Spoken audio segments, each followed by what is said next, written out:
invito a Valentina Mujica de Iña Las Brujas de Canelones, que nos plantea la siguiente pregunta. Drosophila Suzuki, ¿cuál es el manejo más eficiente?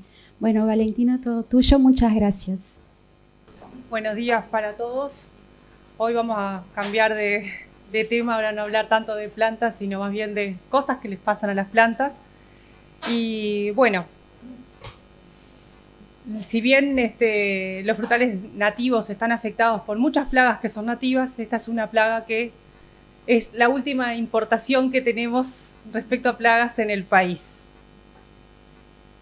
¿Por qué es tan difícil combatirla? Porque a diferencia, por ejemplo, de lo que pasa con las otras moscas de la fruta que ya conocemos, con anastrefa, con ceratitis, Suzuki tiene 1-2 milímetros. Entonces ya no es fácil de identificar a primera vista. Y es dañina porque, a diferencia de otros drosofílidos, ustedes pueden ver acá lo que es el ovipositor que tiene la hembra. Que a diferencia de las drosofilas normales que podemos encontrar cuando los frutos están sobremaduros, incluso en nuestras casas, vemos que tiene una verdadera sierra por ovipositor. Entonces eso va a implicar que nos va a causar daños completamente distintos de lo que nos pueden causar las otras moscas, de las cuales después va a hablar algo Soledad. Suzuki es también otra de las cosas que va a causar problemas en su identificación, es porque hay, dentro de la familia Drosophilidae, hay muchas otras especies que también tienen manchas en las alas y que por lo tanto nosotros, si no tenemos una lupa de mesa potente, no vamos a poder identificarla correctamente y vamos a asumir que tenemos el problema cuando no lo tenemos o viceversa. Otra de las cosas que hace que sea tan difícil de controlar es también por el hecho de que tenemos muy poco tiempo donde tenemos los adultos expuestos para poder combatirlos, porque solo el estado adulto el que está expuesto. Tanto las pupas como los huevos como las larvas están adentro de los frutos o en el suelo. Por lo tanto, no tengo cómo llegar a ellos. Si a eso le sumamos la alta tasa reproductiva, donde a lo largo de su vida pueden poner más de 350 huevos cada uno, es una bomba de tiempo.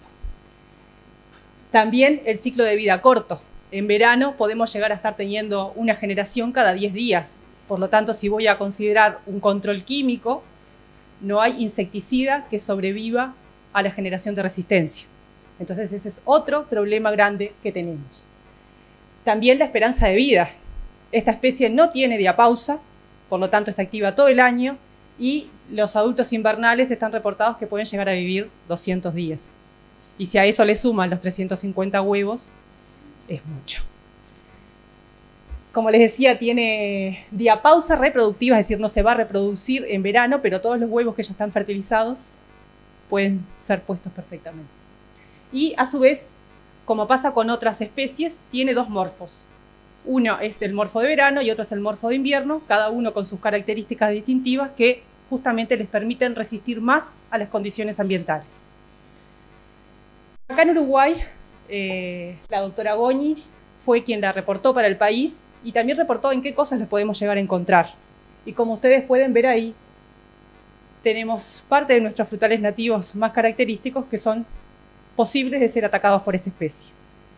A la vez de todo esto otro que ustedes ven ahí. Pero, si miran esto, hay más de 170 especies que pueden ser, que están reportadas como atacadas por Suzuki. Obviamente no pretendo que lean eso, pero sí que vean la cantidad de especies que hay reportadas y que en su mayoría son rosáceas. Pero no conforme con eso, Suzuki también es muy hábil porque puede aprovechar muchos otros recursos que no son necesariamente frutas, como por ejemplo el néctar floral, la mielecilla que excretan insectos, por ejemplo los pulgones, los nectarios extraflorales, la savia que expelen ciertas especies. Por lo tanto, eso hace que su habilidad de sobrevivir sea muy grande. Los daños, bueno, son prácticamente los mismos que producen tanto anastrefa como ceratitis. exactamente los mismos, la forma de desarrollo y de colonización es prácticamente la misma. Pero con la diferencia de que todo fruto que tenga piel suave, carnosa y oscura es el que es apetecido para Suzuki, que a diferencia de anastritis y ceratitis es capaz de picar en verde. No necesariamente tiene que estar la fruta madura, como pasa con las otras moscas, para que ella ataque. ¿Se acuerdan de la película La tormenta perfecta? Bueno, en este caso, para Suzuki, esa tormenta perfecta es tener fruta madura, aunque no necesariamente, temperatura agradable, humedad y que la tengamos a ella. Porque con la alta tasa de reproducción, eso es la tormenta perfecta. Ustedes me pueden decir por qué antes, si Suzuki hace más de 10 años que está en el país, ¿por qué ahora está empezando a hacer noticia? Bueno, para algunas cosas vino mal la sequía de estos últimos 3 años, para Suzuki le vino mal. Pero ahora que empezó a llover, justamente se están dando las condiciones favorables para que los ataques sean más evidentes. Entonces, ahora que esos ataques se están haciendo más evidentes, ¿cómo la manejo? Que esa es la pregunta del millón y por la cual yo estoy acá hoy. ¿Qué es lo más fácil? ¿O qué es lo que ha sido más fácil históricamente en el control de insectos? Bueno, el control químico. Lamentablemente, eso es lo más fácil, es como, me duele la cabeza, ¿qué hago? Tomo una aspirina. Pero hay varios aspectos a considerar. Entre ellos, los límites máximos de residuos, que en el caso de Suzuki, como yo les decía, una generación cada 10 días, significa que prácticamente tengo que estar aplicando semanalmente. La otra son los intervalos de reentrada, porque yo tengo que entrar a cosechar. Y se supone que hay un periodo de tiempo en el que yo apliqué que no tendría que entrar a un mote frutal por ningún motivo. La otra es el costo, porque eso tiene un costo. Ya sea el costo del producto en sí, como también el costo de maquinaria y de las horas de la persona que está arriba del tractor aplicando. La disminución de insectos benéficos, que es todo lo que nosotros queremos mantener, que son los únicos que trabajan gratis para nosotros, por ahora. El tema de la resistencia, como les decía. Y obviamente, por un tema de preocupación de salud humana y salud ambiental. Porque no es solo salud humana, sino salud de todo lo que nos rodea, porque somos un todo. Pero ¿saben qué? Como decía Leonardo, acá no tenemos insecticidas registrados para Suzuki. Sí, hay muchas moléculas que estamos usando para otros cultivos y para otras plagas que pueden llegar a ser efectivas, no tenemos nada registrado. Y así es como sucede. Por lo tanto, ¿cuáles son las cosas que nosotros podemos hacer? Bueno, es el manejo cultural. Y cada uno de los manejos que yo les voy a plantear ahora está enfocado a algo en particular que nosotros podemos hacer. Por ejemplo, los adultos, que es lo que es más fácil de controlar, bueno, tenemos que generarles hábitos desfavorables. Tenemos que excluir los sitios de postura y, como decía Leonardo, el tema del uso de mallas dentro de las posibilidades. Otra de las cosas que podemos controlar son los huevos y las larvas. ¿Cómo? En el caso de la fruta cosechada, el enfriamiento post cosecha, la irradiación, el uso de atmósferas controladas, que eso a nivel de plagas frena bastante el desarrollo de este tipo de plagas. En el caso de las pupas que van al suelo, el uso del mulch, no permitir que la pupa llegue al suelo, frenarla antes. En el caso también de los huevos y las larvas, los hábitats desfavorables en los cultivos, cortos periodos de cosecha y remover los restos de cosecha. Acá es importante ser limpios, así como en casa nosotros cuando cocinamos, comemos, ensuciamos, pero después limpiamos todo y barremos, acá es exactamente lo mismo.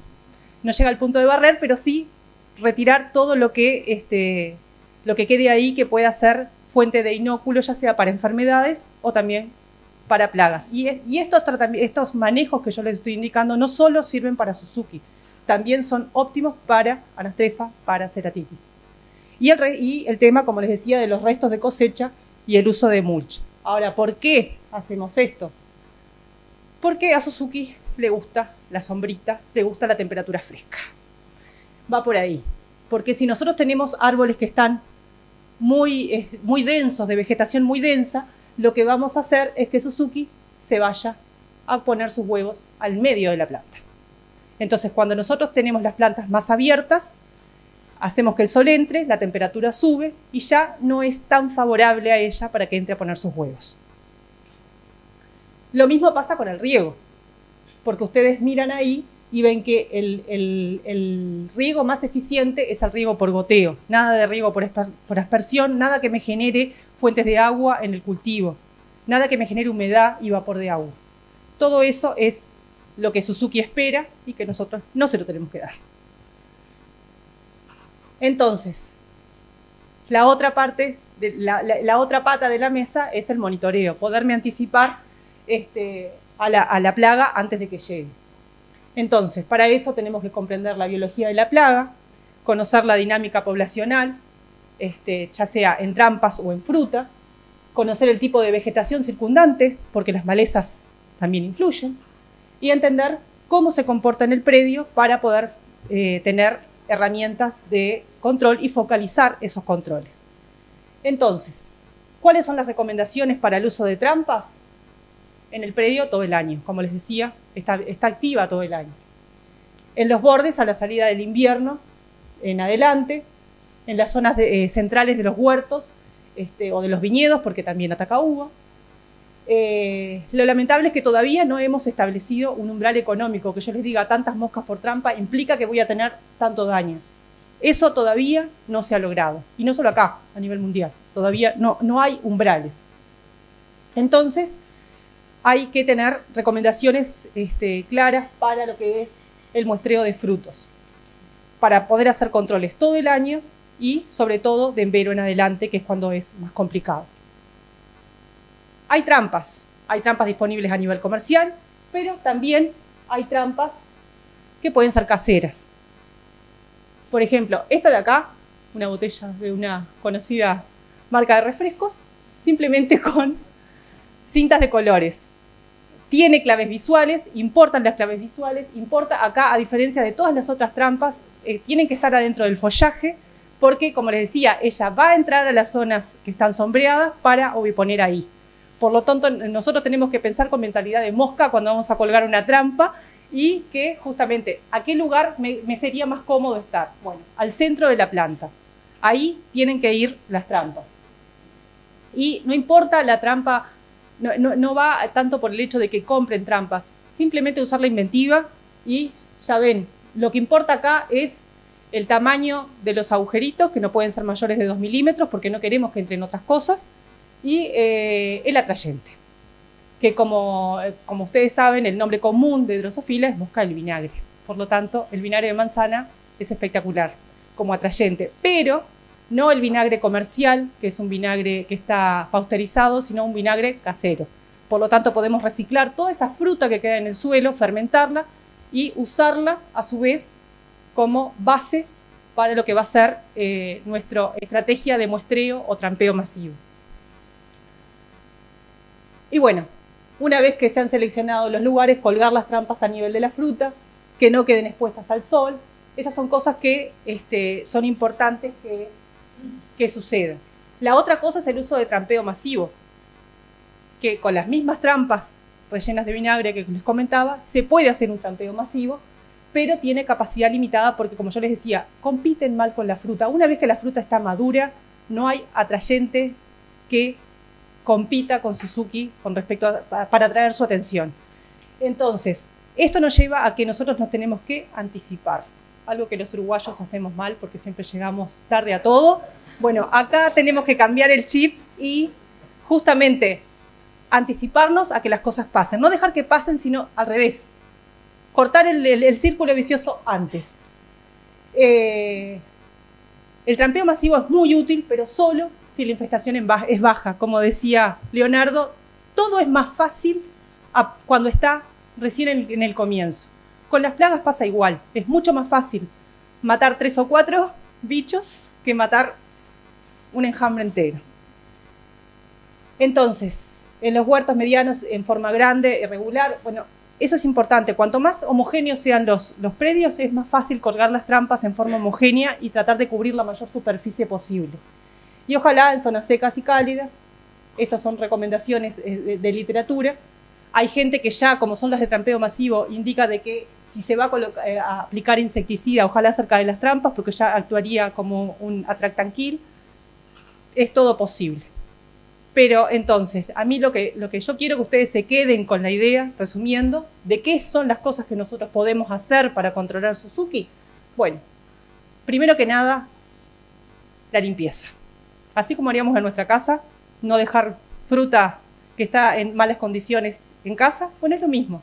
No dejar fruta que cae al suelo. La otra es la poda, porque tenemos que tener plantas donde la luz entre hasta el fondo. El control de malezas, porque, como ustedes saben, las zarzamoras silvestres es un buen hospedero alternativo y está por todos lados. Tratar de no dejarlo fructificar. El trampeo masivo y esto. Ojalá ustedes cosechen lo más que pueden. No debería quedar fruta en las plantas. Pero esto no solo para Suzuki, también es válido para las otras moscas.